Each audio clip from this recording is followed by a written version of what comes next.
Hello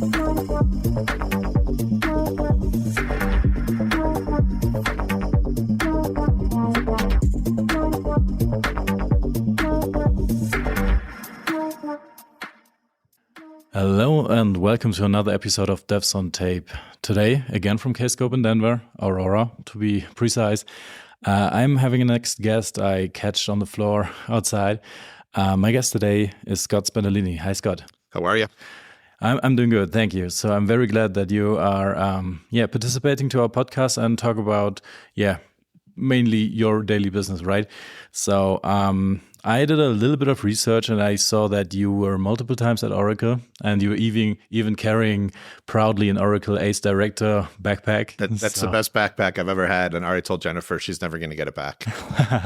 That's great. So maybe we should just put alumni on that, because if you're entering Oracle, you are not an active. If you got a pen, I could make that change. Great. Awesome. Yeah. So today we are planning to talk about your career all in all, and we have a couple of stories. I think we can talk about your experience with Oracle, Apex, or whatever products you are working on. So I would like to learn a little bit more about your past career, whatever company you were in, and what's your passion? What's your software passion? Sure. I think that's pretty easy. That would probably be Apex. Yeah, of course it is.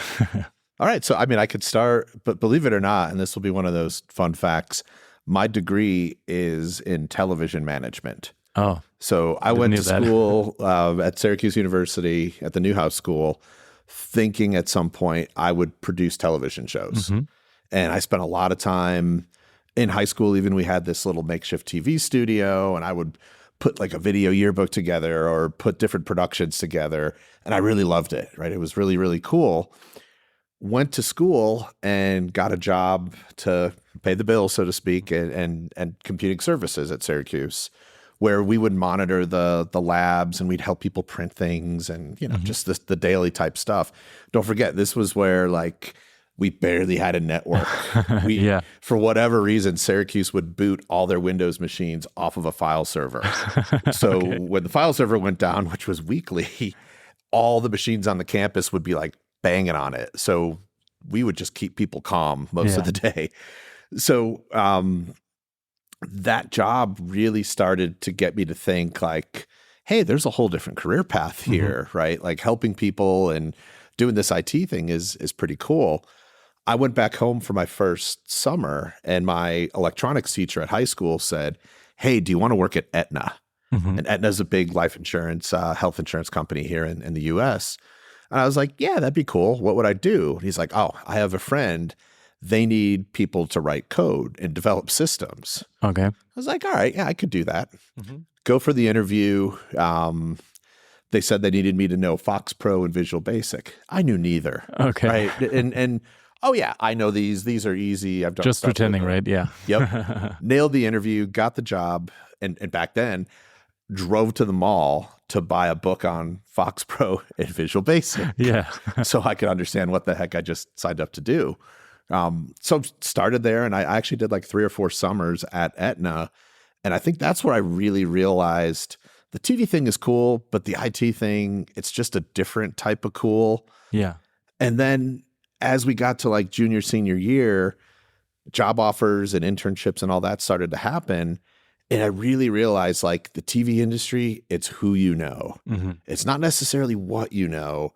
And I'll never forget some kid who, I won't say his name, wasn't a great student, but got this fantastic internship with David Letterman show. Yeah. And we were all like, how did you do that? And he's like, oh, well, my dad's David Letterman's attorney. Yeah. Okay. Yeah. So it's Vitamin Plus, right? So it was tough, right? And meanwhile, IT, I've always felt, and I do still feel, it's the great equalizer where people care more about your skill than mm-hmm. anything else.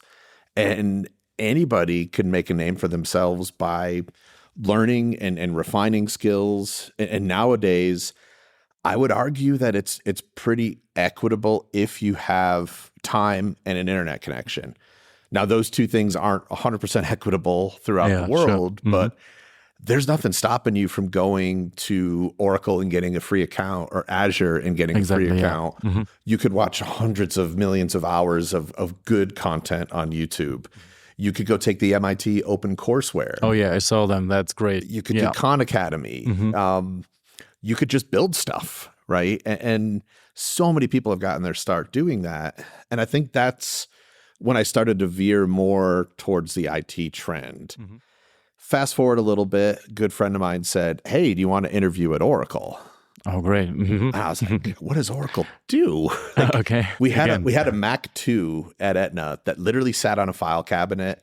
That was the Oracle server. Nobody could touch it. Okay. I would look at it because I'm a big Mac fan, of course, and I want to use it, but I'm not supposed to touch it. So I never really knew what Oracle was. Flew to DC, did my interview. They had a really, really efficient process. The interview took 2 days. Mm-hmm. And as you were leaving, they told you if you got the offer. Oh, great. Yeah. So you don't have to get home and wait for a result, right? Yep. Yeah. So I thought I did a good job.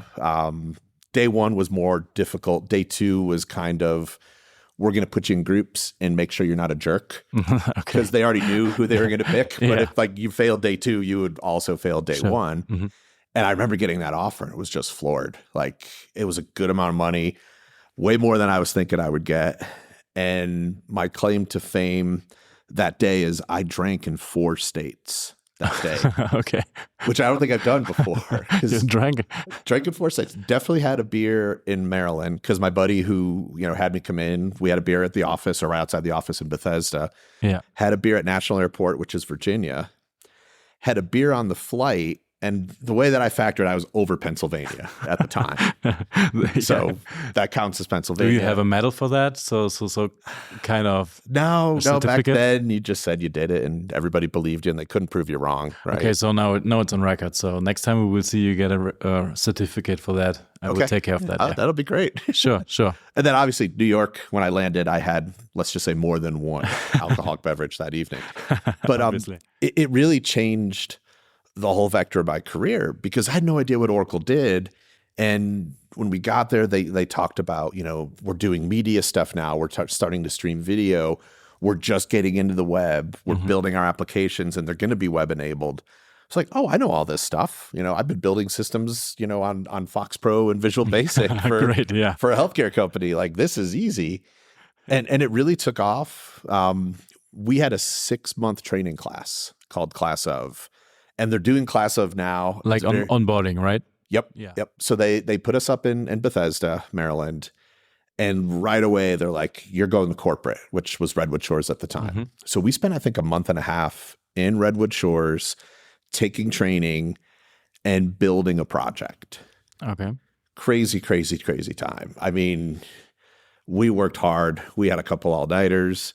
We got to meet some of the local police officers one night. They happened to be in the same neighborhood that our hotel party was in.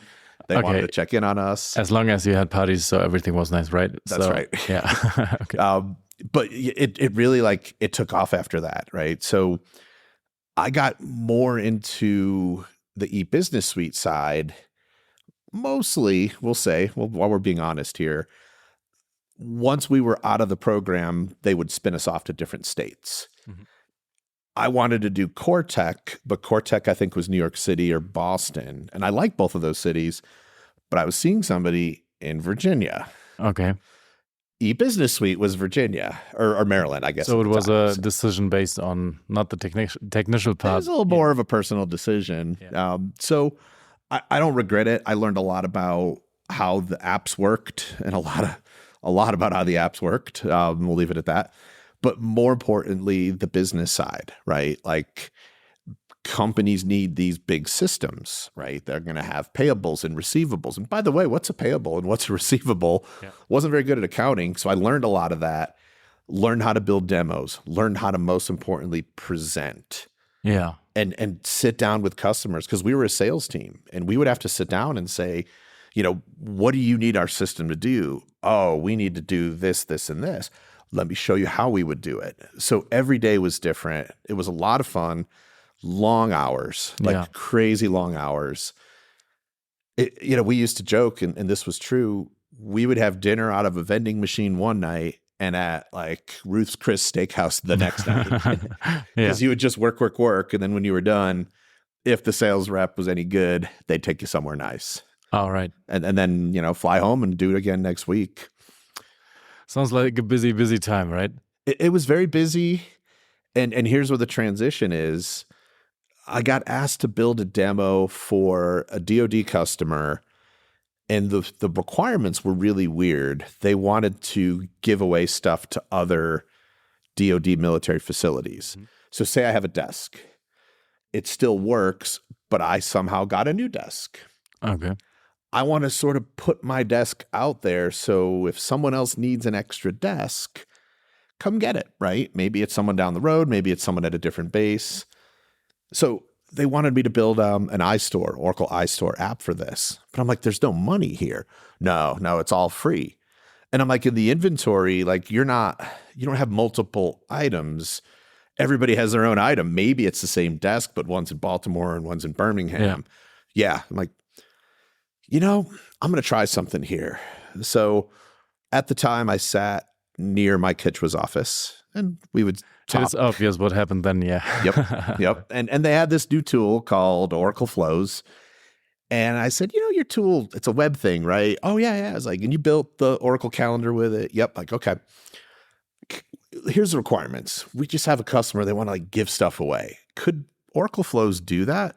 Oh, totally. So I built the demo, taught myself Flows, and it was different than it was today. A little more difficult to navigate, maneuver, and had like two different portals. I had like the buyer portal, the seller portal, was able to upload images. Like here's a picture of a desk. I'm located here. Boom. Now it shows up as a saleable item. Somebody claims it. Emails are sent. They arrange the transport of the item. Great. Yeah. Customer loved it. And I said, what'd you build this in? Oh, it's this tool we haven't released yet. And I was done. They're like, we can't do it. Yeah. Like, well, but it's perfect. It's done. Like you could take this code and it's 80% of what you need. Well, if it's not a supported tool, we're not allowed to use it as the U.S. military. I'm like, and then you get Mike Hitchwa to release it to get this thing done, right?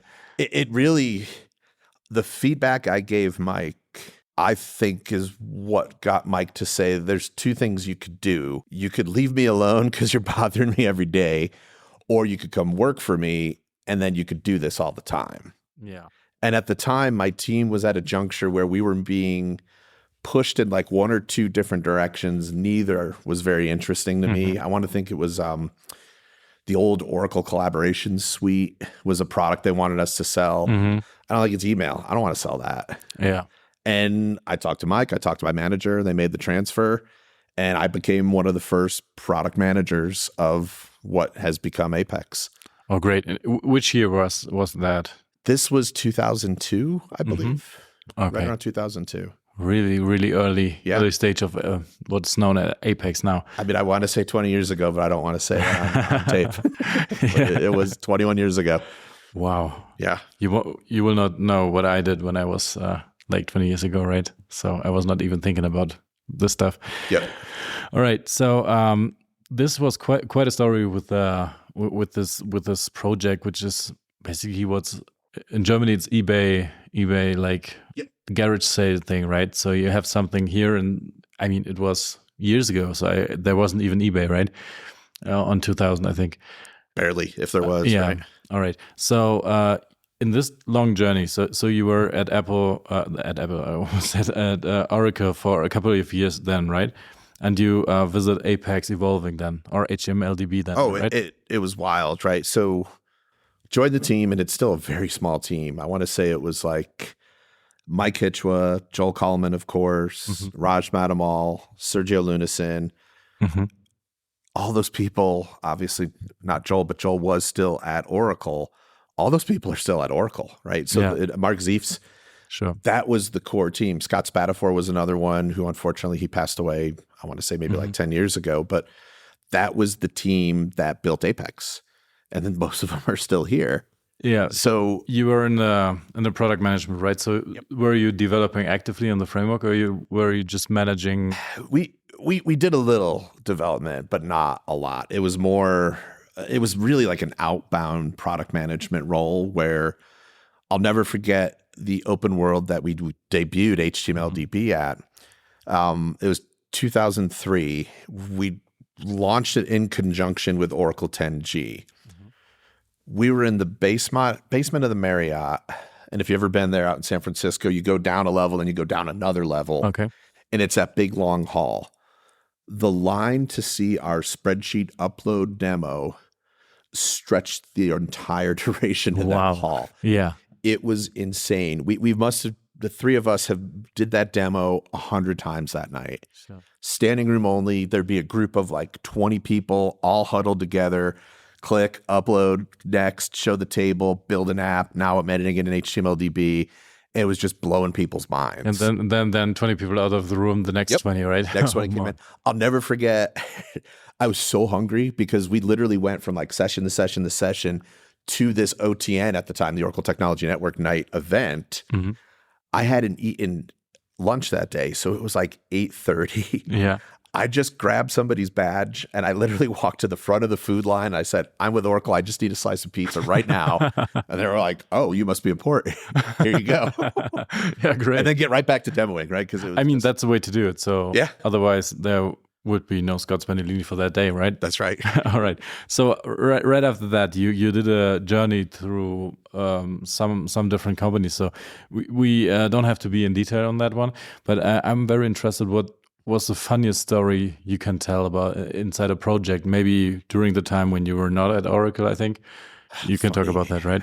I need to think of a funny story. Funny, or maybe something bad happened or something special. I mean, you have so many years in experience. Go ahead and tell us a story. Let me think of something funny first. I got a good one. Okay. This hopefully we don't have. Well, it's PG. So I'm finishing a session, and I was an ace at the time, and someone had a question, like they always do, right? So we're chatting, and I'm looking at my watch, and I'm in like, I want to say I was in the Marriott, and I had to go all the way over to the Sofitel. So it's like a 20-minute walk, and I have like 30 minutes to do the walk to get to my next session. Okay. So I look at the guy and I'm like, look, I really want to keep talking to you, but I need to start walking towards Sofitel. I'm happy if you're going in that direction to continue the conversation. And he said, sure. Yeah, I could go that way. So we're walking through the hall and we get to the restroom. And I said, let me stop here real quick. I'll be right back. And I walk in and he was standing right behind me. Oh, so he bizarre. Wanted really to. And I'm like, whoa. And he's like, oh, I'm just waiting. I'm like, oh. Here? Oh God. Yeah. So he was really into it. He was into it. He didn't want to miss a beat, and I just wanted like 30 seconds, but he was just thinking you were sneaking away, right? So he just wanted to take I'm not sure what he was thinking. Oh boy. I hope he's not listening, and if you are, I'm sorry, but there was a personal space thing that I just needed my minute, right? Yeah, exactly. But anyway, I still laugh about that to this day because it was just kind of bizarre. Okay, I write it down as a note, not following Scott Spendolini to the restaurant. Yeah, please. Okay, all right, right. My thing, right? Great, awesome. Now, the worst you experience in the project. Oh, I had a customer, and I won't say their name, of course. Yeah. Decide not to pay a rather large sum of money that I owed a subcontractor.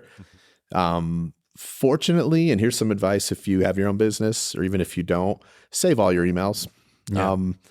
I was able to go through and talk to their legal department and basically show them me saying I'm not comfortable extending the work without a contract, them saying, don't worry, you have our word, me saying, I prefer you sign paper, them saying, we just need you to start today, me saying, I'm not comfortable, but if it's that urgent, I'll do it.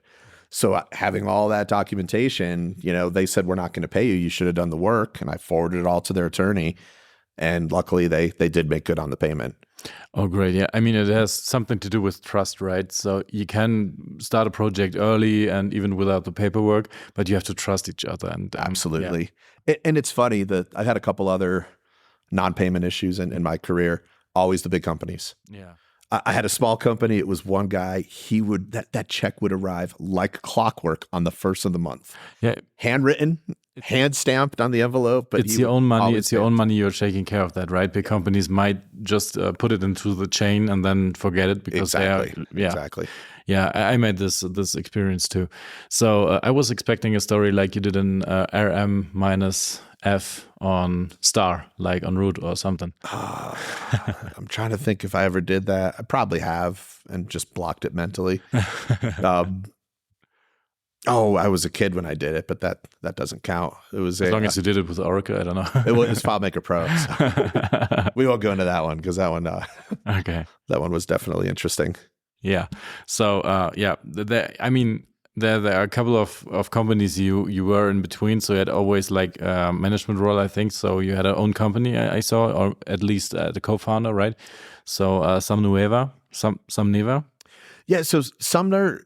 When I left Oracle, I founded Sumner Technologies. Then I brought Doug Galt aboard, and we were co-owners of Sumner. Okay. Mm-hmm. Sumneva was us working with Dimitri Gillis and John Scott. So it was more of like a marketing relationship that we had. It lasted for a little while. We kind of had our differences, and we decided to just sort of retract that and go back our own separate ways. It was interesting. I think it had some potential, but I think if you look at the 4 people in that company, each one is tremendously successful in their own right. So, maybe we just couldn't do it together. We all had to sort of go our own ways to get it done. I mean, it is kind of a callback when you said in the TV business. So it's basically a very great thing to have this vitamin B, to have someone in the network who is bringing you stuff or like a job or something. And I think this is getting in the same in the IT. Not you have to know someone to get somewhere in, but you have a very strong network. And that's the reason why we are speaking right now. Yep. I'm not, as I said in the intro, I just catch you on the floor outside, right? No, it was the way that I was just reaching out the network I am already in or almost in certain places, and I'm just asking people, right? And then when I hear that you did business with so many different guys from the community and they are all successful right now and we are still one big community, it is still a strong factor, I think. So if you're getting into this network, you will not have ever a problem to get a job or something, right? I can't say how critical networking is. And events like this, I'm so happy they're back, are really the best place to do that. And I encourage people, I talk to people a lot about careers and how do you, get your name out? How do you become, good at what you do? Start small. Mm-hmm. Start at your local user group. They are starved for content typically. You're not going to get paid. Yeah, You're not going to go anywhere exotic, right? Sometimes they're doing their sessions out of the Oracle office or out of someone who has an office or has access to it. But it gets you the credibility, and then you start to build your network. You talk to people, you laugh, you joke, you tell stories, you learn from one another. Those relationships, as long as you maintain them, it's pretty easy to do that these days, they could last a lifetime. Yeah, and it could be in the right situation where you need a job or need some new things to do. Right, so you went from your own company to a quite big company like Enkitech, right? Like Accenture Enkitech. Enkitech was small-ish, 150 people, I think, when we got bought by Accenture. All right. Here's a funny story from Enkitech. Yes. So this one's pretty good. We got acquired by Accenture, obviously, and part of that was the HR onboarding. So Accenture has their own process, which typically they said was a 3-day training class. And the woman was very flustered because she said, I've been given 3 hours with this group to cover 3 days of material. And of course, we all groaned because it's like 3 hours we got to sit here for. Like, sure. Can we do it in 2 or 1? So they were going through the office and, looking at the facilities. Like, so there's a lock on the door. And it was one of those locks, like a combo lock when you press the buttons, but it only had 5 numbers and everybody knew the combination. Yeah, sure. Right? Yeah. It's like, what's the combination? How many digits is it? And we're like, 3. And like, so we could probably brute force that in an hour. I'm like, this guy's daughter brute forced it in 3 minutes. We got to change that. That's got to be like a badge reader with audit logs and compliance and what kind of shredder is that, right? They're in like one of the offices. Like, I don't know, we got it at Staples or Home Depot or wherever you get shredders. Well, the crosscut is less than 2 inches. Like, okay. So it was more like an assessment thing, right? So, okay. It was so painful, but we had a lot of fun. Just like, oh, well, my experience with 1 inch crosscut's not very good. That's why we went with 2. Okay. They got a little, that this guy was there for business and us being who we were, Of course, yeah. It's a crosscut shredder, buddy. Like, whatever. Yeah, you can't read it, right? But if there's some rule to have it like smaller pieces, I don't know. It was a rule. Yeah. So then you went over to Viscosity, a well-known company here in America. Yeah. So I after Accenture took over Enkatech, it's probably there like 8 months, give or take. Accenture looks at big projects, right? Like they're, anything less than $1 million, they're probably not going to chase. Apex projects could be $50K, $100K, right? Sure. Small, quick hit. Like, we could do that for you in a month, and they would lose money on that level of agility. So it just wasn't what we thought it would be. Okay, so you totally merged. So when Accenture bought Enkatech, they just you merged completely in, so you were not able to do your own business still, right? So okay. Now Enkatech also had some of the best Exadata folks, and that was the meat of the deal. Is they wanted to get ahead in the Exadata space. So Kerry Osborne and that whole crew of that worked with the Exadata was what they were most interested in. So we spun off. It was amicable. I went back and did my own thing for a while, and then joined up with Viscosity. I want to say it was 2018 or so. Yeah, June 2018. There you go. Right. So that was like right at a Kscope. I think that might have been the Orlando Kscope in 2018. Yeah. They actually moved me from Virginia to Austin. It was one of the regrets I had with Enkatech. So Enkatech was headquartered in Dallas. Okay. And they offered to move me, and I just didn't want to at the time. Like, I liked where I wasn't ready to make the move. And being remote, just like, you were never at the table. Yeah. And it was good because Doug was there, and Doug and I, have been friends forever, and he would keep me posted. But if Kerry or Wade, the other owner, would say like, hey, I got an idea, I wouldn't be involved in that. It would just be Doug. So I decided, all right, I want to be closer to the company, and talked to my wife, and she had just got a job offer at Inova Fairfax Hospital as a trainer for Epic software. And, she said, no, I want to change too. Let's do it. So great. Yeah.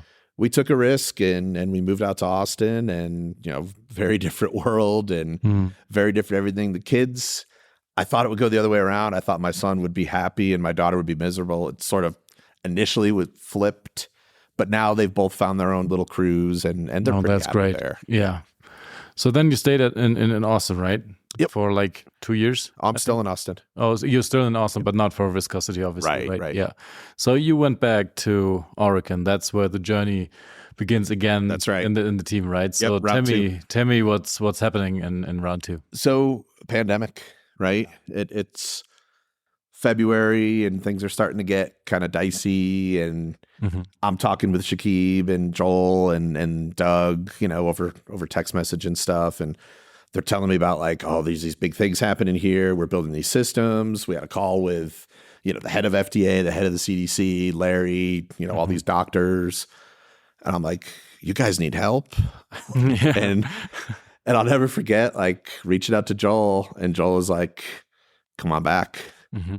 It's like, I think it's time. Right? I couldn't not get involved to help them do what they were doing, because they needed all the help they can get. Sure. And there's only one Shakib, right? Yeah. There's only one Doug. They needed people because there were multiple pandemic projects. I mean, it started out with just one, and quite honestly, the first one, they did a ton of work and it never took off. But the second and the third and the fourth and the fifth and the sixth one all did. So that's how I went back. It was weird because the office is closed. Yeah, I'm sitting everything was locked down, right? Yeah. Yeah, I'm sitting at the same desk on the same computer, but now I'm an Oracle employee again. Yeah. Feels weird, right? It was very, very surreal. It's still surreal to this point. Every job change during the pandemic, I heard from many people is like, yeah, same place, same day, other people, but yeah, just wearing the red shirt then, right? Yeah. Yeah. So what is your daily job right now? So the pandemic is obviously, I mean, you can tell that it is almost over, I think. So we don't have any Well, it's big not. deal, right? The emergency orders have all been lifted here in the U.S. Right. I think one person in the entire airport had a mask on, and that's fine. That's a personal choice. And there's people that wore them before too. So, but so the pandemic hit. We worked crazy hours. I rolled over to a different role in January, where we were working with a brand new, what's called a global business unit. So in Oracle, you have Larry and Safra. They're both peers, right? Yeah. Safra owns most of sales, all the ops, and this thing called the global business units. GBUs, global business units, are typically acquisitions. So for instance, Oracle Micros. If you've eaten at this hotel, it's an Oracle Micros property. That's owned by Oracle and run almost as a separate little mini company inside Oracle. There's about 10 different GBUs. Now, Larry owns OCI and eBusiness Suite and database. So, you go up the chain and over, depending on what part of the company that you're in. So we were going to start a new GBU that was doing public safety applications. And they're still doing it, and we're still working with it. But they had some pretty terse, pretty difficult to achieve requirements for Apex. Okay. And this is very, it's interesting, and I like to think I made the right call here. After learning the specifics of what we had to do, I started saying, like, maybe Apex isn't your best answer here. One of the systems we wanted to build was a device running inside a police car. Oh, all right. Right. So they wanted, and they ended up using Android tablets with a native app, which is the right answer. But they wanted Apex to run and have offline capabilities, to have local caching capabilities, to also be able to do turn-by-turn navigation. Okay. Like, if there was just one of those three things, I might have said, let's give it a shot. But all three of those things, it would just be super difficult to implement with the state of the art of where Apex is today. I think that we will go this journey, definitely not at that point where you needed it, but I think we are exactly in this path because offline capabilities. There are a couple of talks on this conference here about offline capabilities. Then Vincent Monod is very intense working on PWAs, where location services coming from, where turn-to-turn or site turn-by-turn directions could be possible to access. So I think in a couple of months or years, we will be able to achieve almost everything we can now with Android and so on, right? I agree. We're heading in that direction, but don't forget this was early 2021. Yeah. None of it was there. PWAs barely existed. If they did exist then. Yeah, it's nothing for production, right? So we were talking about offline capabilities of Apex for the last 6 years, I guess. But it was not so mature that you can use it. Right. All right. So you're working now after this. So as a result of that, they were talking about forming a central Apex team that would work across all the different GBUs. And I felt awful. Like, I had a new boss. They brought in somebody, in between me and the GM who ran the GBU. And my first one-on-one call with him was, I want out. Yeah. I mean, and he's like, what? And I explained everything. And he was like, okay, I get it. So we took some of the team and formed this brand new team called GBU ACE, right? It's a little nod of the cap to the ACE program, but ACE there stands for Apex Central Engineering. Oh, what a coincidence. That's it was not same. A coincidence. We got a really cool logo. The Apex team whipped up for us. I'll try to share it, but it's very slick. It's like the Redwood version of an ace, and it's got the ace, the ace symbol there. So I like it. It just rolls off the tongue, and that's why I could still carry my ace director bag around. Yeah. So we've grown from that time. I think we were 6 people. We're 74, 75 people now, building Today, I would say we've got about 15 to 20 projects in various stages of development. Some are early. We're still doing POCs. We're still working through it. Others are live, and we're in V2, V3 type mode on those, and then pretty much every phase in between. Are the other guys from the team we're working in are also active in social media and the Oracle Apex community? So I'm not sure if I met someone of them. A lot of them aren't. I'm trying to think of Eddie, like Tim St. Hilaire works for me now. He has been active in the past. I don't know if he's too active now. I do see him on LinkedIn more than anywhere else. Yeah, most of them aren't. And that was the fascinating part is during the whole pandemic run up, we all went out to friends and family, right? Yeah, it was, grab anybody we could that we knew in the community. Well, that wore off because, either we hired everybody or people we couldn't hire, we couldn't hire, right? For whatever reason. So we had to go looking deeper, and man, there are some rock stars out there. I mean, we brought a few people on the team that never heard name, of them, yeah. Like didn't even hear the companies that they work for. And interviewing was like, oh yeah, I built, Apex applications on top of eBusiness Suite. We've got 45 apps in production. It integrates with Kerberos and this and this. I'm like, but not interested in sharing knowledge and participate in the community, right? I don't know if they weren't interested or maybe they just didn't know about it or maybe to be fair, they just didn't want to. It's not a skill everybody has. Yeah. But I was grateful that we found these folks because some of them have just really risen as, they're as capable as the people who are at this conference here doing presentations. And I'd love to see them get out of their shell a little bit, maybe blog a little bit, and perhaps go and do some of the local stuff. Budget-wise, it's tough. We don't really get a big travel budget because we're all remote. So it's difficult to have them go out to a cloud world or a Kscope. Yeah, sure. Yeah. I mean, it's a pretty big investment then, yeah? Yeah. Right, yeah. So, we don't have that much time left. I'm sorry. So maybe it's flown by. I feel like I've only been here like 10 minutes. It flew by. So I have a couple of questions from our categories. So this is something we do in almost every episode of Devs on Tape to make it somehow comparable to other guests we already welcomed on our podcast.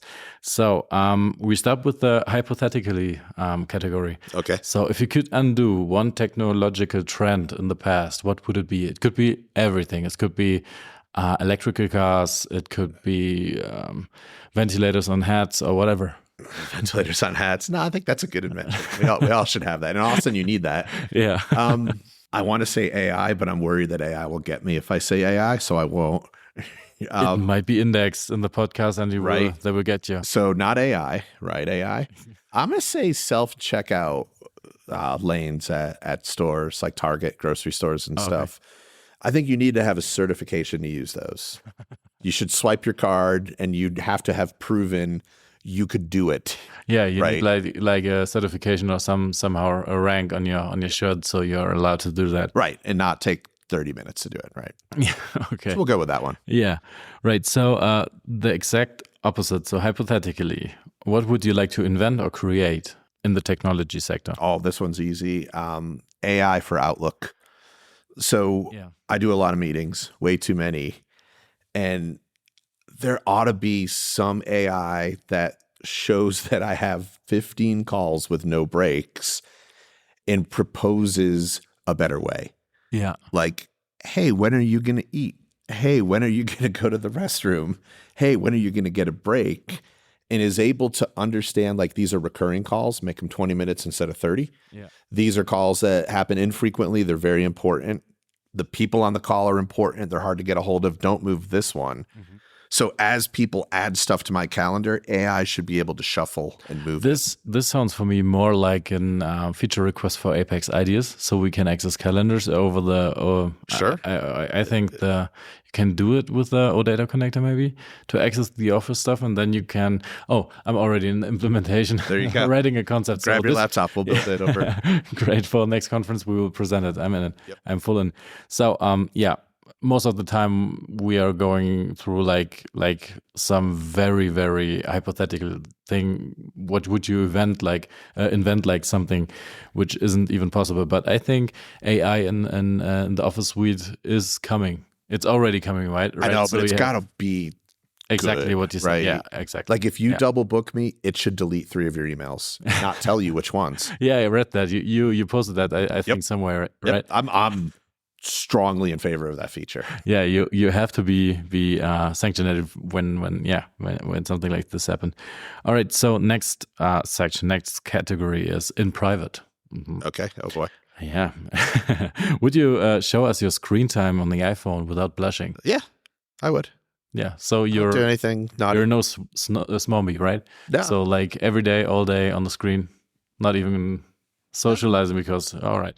It's going to be very different when Apollo dies from Reddit later this week. I think it'll go way down, which I think is good. I'll spend a little more time on that. It might come back. It might come back. We usually don't talk about things that are currently happening because we don't know when this episode will be out. Okay. But in this case, I think that it's coming back. So even if this episode will be like back in the future will be released then there might be something else, but I'm guessing now that it's coming back because no one will use Reddit if the API fees will be that high. I hope so. And the moderators are now saying that they won't work anymore if this is the case, right? But I'll be honest, I never installed Facebook on my phone. It's a good thing. I still have it on my iPad. I can still look at it occasionally, but it eliminated that like need to see stuff, and it's gotten so bad. It's just ad. Yeah. Person I don't really know, but somehow posts a lot. Yeah. Ad. First name, 8-digit number. Yeah. Also video from funny things. Exactly. Yeah. And it's just a waste of time, right?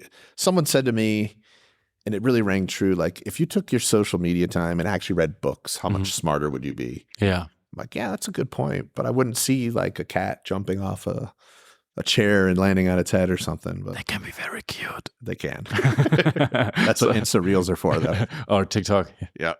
All right. Next question in private. Are you satisfied with your work-life balance currently? I do strive to carve out time, whether it's family, whether it's me. As you get older, your kids are getting older and they're going to go away soon and go to college, and trying to spend more time with them. Yeah. Weekends, I really do unplug. I will read email. I may tinker, right? I don't get a lot of development time during the week. So I may tinker with stuff or ideas or, hey, you know what? I need a report on our project tracking app. I'm just going to do it so I can keep my skills fresh. But yeah, you've got to balance. You know, of course I could do better. I think a lot of it is, being on calls all day. It's 5:30, 6 o'clock. Shakib and I used to call it in the pandemic, second shift starts, right? When you actually do the work. Yeah. You're done with all the calls, so let's get to the work. But yeah, I mean, as long as you're satisfied with that, or you don't have to hassle with the work, right? So you can even work more hours if it's like fun or something necessary to do. Right. But if it's okay for you, great, right? Why did change? It's tricky because I have teams in Australia, so I do have to put in late hours sometimes. And the team is pretty large. If there's a problem, it's going to bubble up to me at some point. So that's why weekends, don't bother me. Yeah. Stuff's got to be really on fire on the weekend. And I tell the team the same thing. I really want people to shut off at 5:30, 6 o'clock, whatever their end of the day is, and decompress. Otherwise, they burn out. And then it's very important to make sure that this happens and you don't just look away, right? Yep. Okay. Last category now, consumption. How do you consume news and new knowledge? Do you read newsletters, Twitter, books, magazines, or even the Devs on Tape podcast? I've listened to the podcast a couple times. Most of my news probably comes from either Twitter or Reddit, believe it or not. Mm-hmm. We used to watch the local news in the morning. So we'd wake up like 6-ish. Mm-hmm. I don't know why, we've migrated to this smaller room it's a little cozier in the morning. We grab our coffee and we just kind of sit on our devices and go through stuff. So I don't miss it because there's never anything critical there. And between Reddit and like the Apple News app, which is okay, there's a lot of garbage that I kind of keep shuffling out. I think I'm pretty up to date on that. Now, obviously, like media consumption is a huge thing. And I was listening to a podcast This Week in Tech a couple of weeks ago, and they were talking about how like media literacy is such a critical skill that so few people have. You've really got to understand, where is this story coming from? Who's the source? What's the ulterior motive? Because there is one. And then go see if you could find other supporting stories. So probably one of my proudest parental moments, it was back in 2020, early 2020, when Kobe Bryant tragically passed away with the helicopter crash. I didn't get the alert on my phone, but I got a text from my daughter saying, "Oh my God, Kobe died." Mm-hmm. And I wrote back, because we had just gone through this. Okay, you can't trust Instagram. People post crazy stuff. No, Dad, I checked ESPN.com and I checked CNN.com, and both of them are reporting it. Yeah.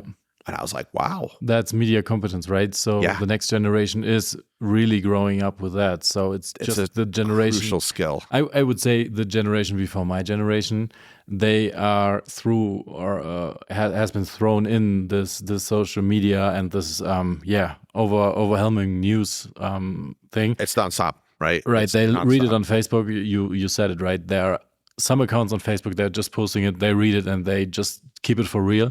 Yep. And they don't know how to evaluate that, and that an information can come from like 5 different sites with 5 different reasons why they're posting what you see, right? And I know that the next generation is able to grow up with kind of a good media competence, so they know that nothing what I read should be directly being kept for real, right? Yep. All right. So next question is going to that again. To the same topic. How do you deal with the growing flood of information via various channels? So news informations are coming more and more, push notifications and so on. How you are dealing with that? I have a very exclusive push notification list, right? Okay. And I know every app wants it. Like, nope. Yeah. If you're not an airline or one of my banks, you're probably not on that list. Yeah. So I do think I do like AP news alerts. Mm-hmm. But even then, like, I don't really care that Pat Sajak is retiring from the Wheel of Fortune, right? That's an alert I got.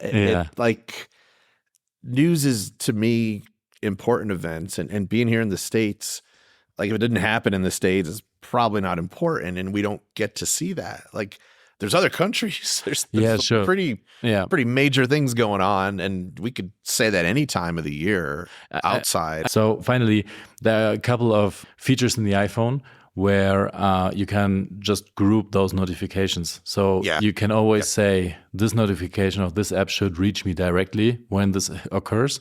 Or I want to collect those notifications that are coming in between 12 and 3, for example, and then just group them and show just the icons and say there are 47 notifications at that time. So when I'm looking at my phone, I see exactly that. There's some summation from noon, right? Or from the morning, I guess. And then you can just look into it if it's interesting or not, but you don't have to be bugged by your phone or your watch the whole day. Yeah. The notification thing, it's interesting, right? It's all about clicks. They want you to click. Exactly. But I'm not always interested in the topics.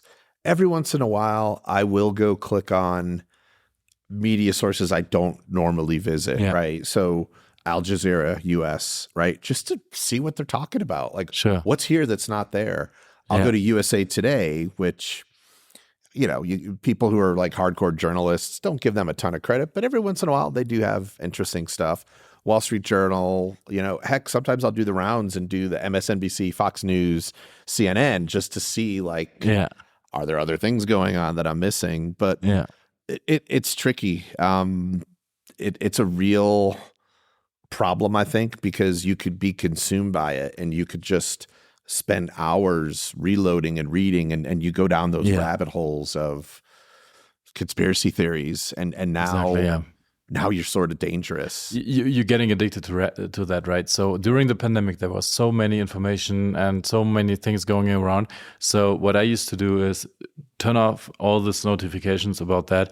And there's one time at the day in the evening where me and my wife were sitting on the couch and watching the daily report from our public TV show, and they were telling us everything from the day. And it's, I think, the most valid or the most trustful source, and you get everything in like 15 minutes, and then you're informed well, and you don't have to carry everything during the day. Right. Yeah, we had some fun with that during the pandemic.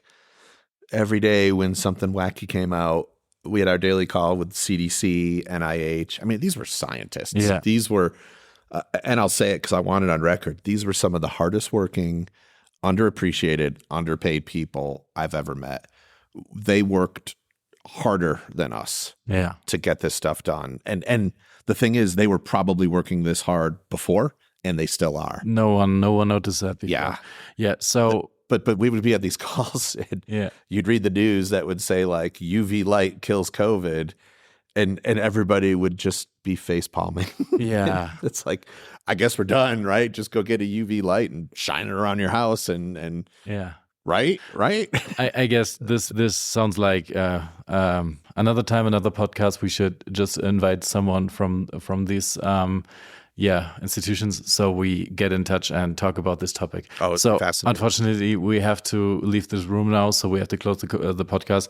I'm very glad that you were here, Scott. I was enjoying talking to you, and I hope we have a great time at the conference. And thank you very much. No, thank you very much for having me. I appreciate it, and hope we learned some new stuff this week. Yes, great. So see you soon. Great. And cheers. Bye to our listeners. Bye.